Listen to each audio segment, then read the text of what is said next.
L'État d'Israël lutte contre la seconde vague de Covid-19, mais il semble que la politique soit devenue quand même partie prenante de ce combat.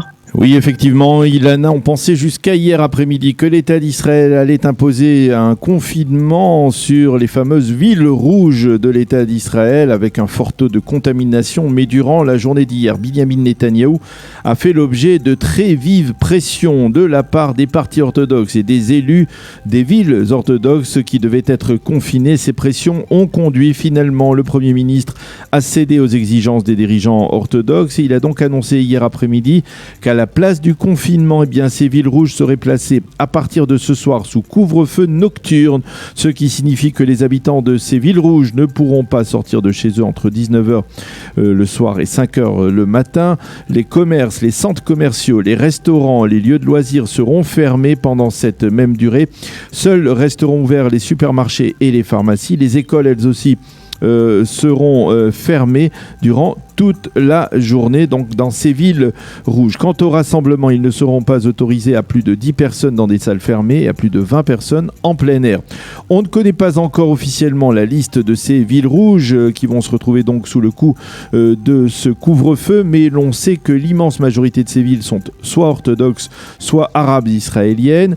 Mais dans la liste publiée ce matin par certains journaux israéliens, on trouve également la ville d'Eilat, ce qui peut paraître surprenant parce que jusqu'à présent, la cité balnéaire du sud du pays était considérée comme une ville verte à faible taux de contamination.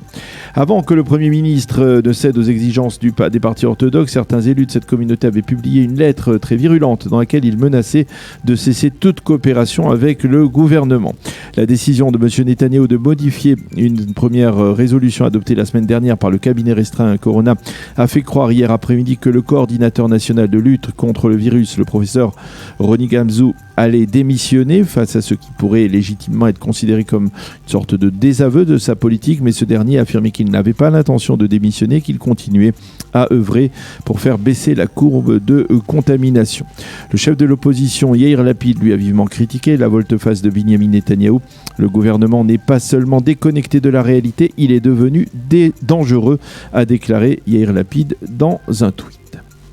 L'Iran a menacé d'agir désormais contre les Émirats arabes unis en riposte à toute opération que les services de renseignement israéliens pourraient effectuer dans la région.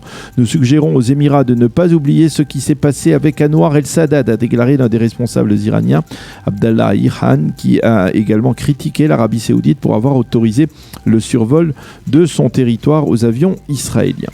Le roi saoudien Salman a déclaré hier que la solution du problème palestinien était le point de départ de l'initiative de paix de l'Arabie saoudite de 2002 lors d'une conversation téléphonique avec Donald Trump.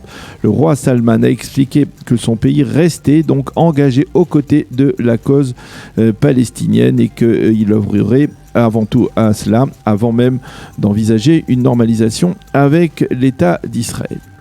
La signature de l'accord de normalisation justement entre Israël et les Émirats pourrait coïncider avec la tenue de l'Assemblée générale des Nations unies aux alentours du 22 septembre prochain. À l'origine, les Américains auraient souhaité organiser cette cérémonie de signature le 13 septembre sur les pelouses de la Maison-Blanche, 27 ans jour pour jour après la signature des accords d'Oslo.